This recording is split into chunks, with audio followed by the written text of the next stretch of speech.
Қай құлақ Майғазиевке сіздің тоқалыңыз ба деп видеоларын жіберді.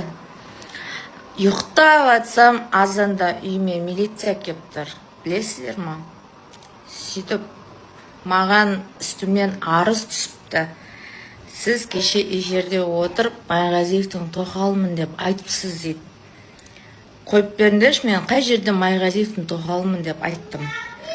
До такой степени Қазақстанда ың әріппен н әрпін ажырамайтындар көп екен. Давайте әліппе ашайық та онда. Сабақ өтейін ба, сіздермен мұғалім болайын ба енді?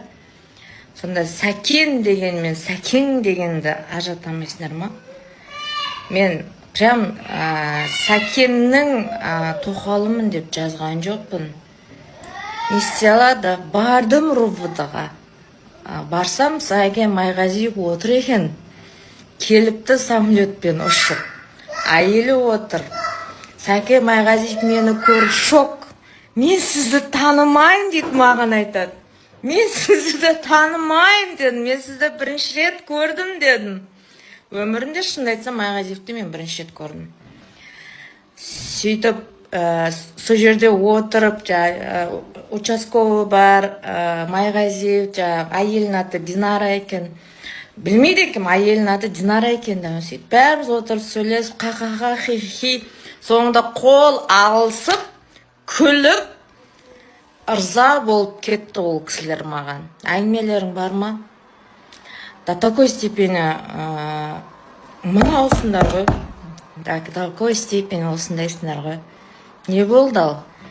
Ят емес па? Жаңағы менің видеомды жіберіп, стримнің жаңағы эфирін скриншоттап.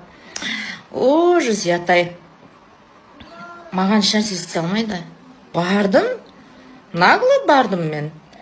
Вот келіп, үйімде шайымды ішіп, әбден мына комментарийларды оқып, әбден күлдім бірақ. Әлемде Сәкен Майғазиевтен басқа Сәкен жоқ па сонда? Мен Сәкен деп айтқан жоқпын ғой, между прочим, да. Ой, көйкім-ай, еркектерге не жоқ жағы. Бірақ үлкен рахмет, мені қолдап, маған бақыт тілеп, тоқал болған кейін осылай болу керек деп айтып атқан кісілерге, сіздерге үлкен рахмет, шынды айтайын. Ол ғой жаңа іші тола негатив болған екен. Ол саған қарап не алады? Ол сенің неме дейді жаңа вкусында емессің деп та. Майғазиев менің вкусымда ма? Сені менен сұрасаңдаршы. Қуансына Майғазиев менде қыз қарағанына да, аттак. Так что, пожалуйста, қойындаршы. Ауылбай, Мамбет, жаңа көз қараңғы адам болмаңдаршы.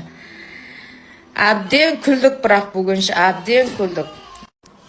Жолдасының фотосын көрді, балдарының фотосын көрді. Сонымен қол ұстасып, соңында давай деп кеттік. Давайте. Так что не болейте.